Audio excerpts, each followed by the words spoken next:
Hey guys, it's Red Nomster, and today I am in yet another survival-friendly redstone build. If you walk over the signs over here, they read, Red Arena, fight as many waves of mobs as you can. Now if you look down here, there's a couple more notes. There were no dispensers used in the making of this build, no mob eggs, no commands, and it's very easy to make. Practically, if you have an extra mob spawner on hand in your survival world, you can build this yourself.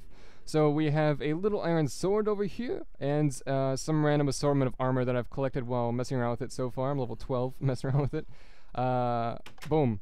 So as you see, completely empty room, nice flush red walls, which is probably where it gets the name Red Arena, and then a cool little floor that has nothing to do with the build.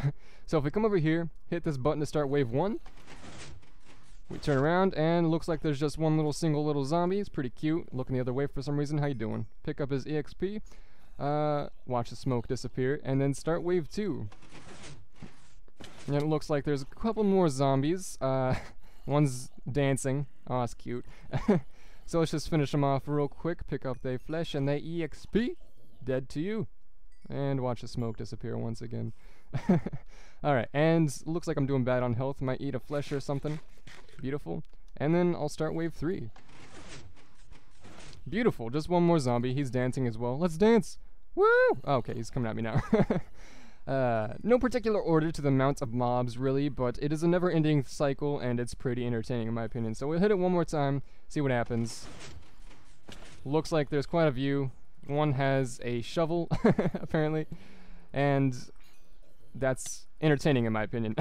Alright, one more time. I might die this time, it depends. Kind of depends on how many, I guess. If there's just one, might not, who knows. Hit it, and oh, jeez. Okay, oh, baby zombie.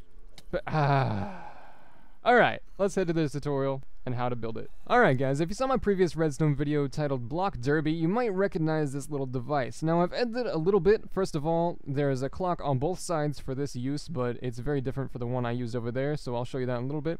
But if we go ahead and get a random mob, I'll get a villager and put him right here. I realized while messing around with sand mechanics that if you kind of just tick this a little bit, a mob will fall through. Even though the block is still there, technically it's not, because it's moving and then it moves back.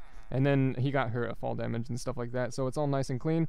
But yeah, so it's an interesting concept that can be used for a lot of things. I've already thought of other things that are just too easy, for my opinion, to make. Basically, you can make suffocation traps with this using sand if you really wanted to. You can, I don't know, you can make terrain randomly generate with sand instead of just using suffocation traps. You can make staircases up here out of the ceiling because it's completely seamless. So it's a pretty cool concept. So as you see here, there's light shining in there, so there's not a whole lot of zombies spawning, so that kind of answers my question from later. They do not spawn very well if there's light, I guess. Anyways, so basically what I've done is I have one right here. This would just be one piston, and this would be the line of blocks leading to the next one. Ignore the cauldron for now, I'll get to that. But basically I just connected a lot of them, so it's a big layer being pushed that way and then back. So right here is the button from the inside. So if we come in here, yep, the button's right there, and it leads up this little redstone vertical trail. And then it goes over here, and it leads to this block, which is another button for me to push from the outside. I guess that's what it looks like. Not a very good view. Anyways, but yeah, it goes through this, which is a monostable circuit. It's a repeater going into a block that's a sticky piston right there, and then redstone dust. So basically, the repeater activates this block, and this piston pushes up and makes a 1-tick pulse for whatever goes through it. So it just pulses that way and then comes back really quickly. Okay, so over here is a little bit more difficult part to see, but basically, it acts upon a repeater, and then this block, if we see this glass marker right here, activates this redstone dust. And this redstone dust is blocked off by this block. But as long as this block gets this redstone dust gets activated by that repeater, it powers that block right there, which makes this piston, which they're all non-sticky pistons, by the way, it pushes that one that way, which lets this trail connect to the rest of them, pushing all of them. And then this one basically mirrors it, but backwards. So I'll come over there in a second. Boop. It goes all the way over here, and then this cauldron, which is full of water,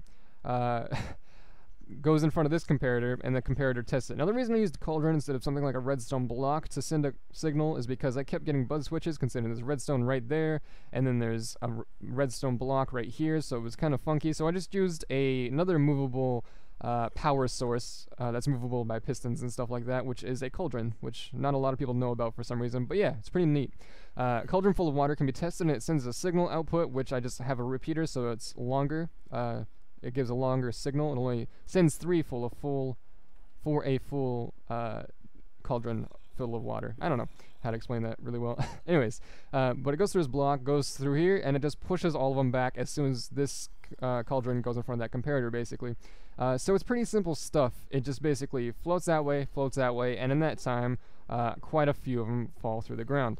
So that's pretty simple stuff, I think, right? But I just want to get the concept out there just because I think it's cool, really. Can I get through? Thanks. I just think it's a really cool concept because it's very seamless. You see nothing, you hit a button, and then boom, just zombies. So yeah, that's all I really have for this video, guys. So subscribe if you're enjoying these kind of concepts, and leave a like. It's always appreciated. I love you all, and I will see you in the next video.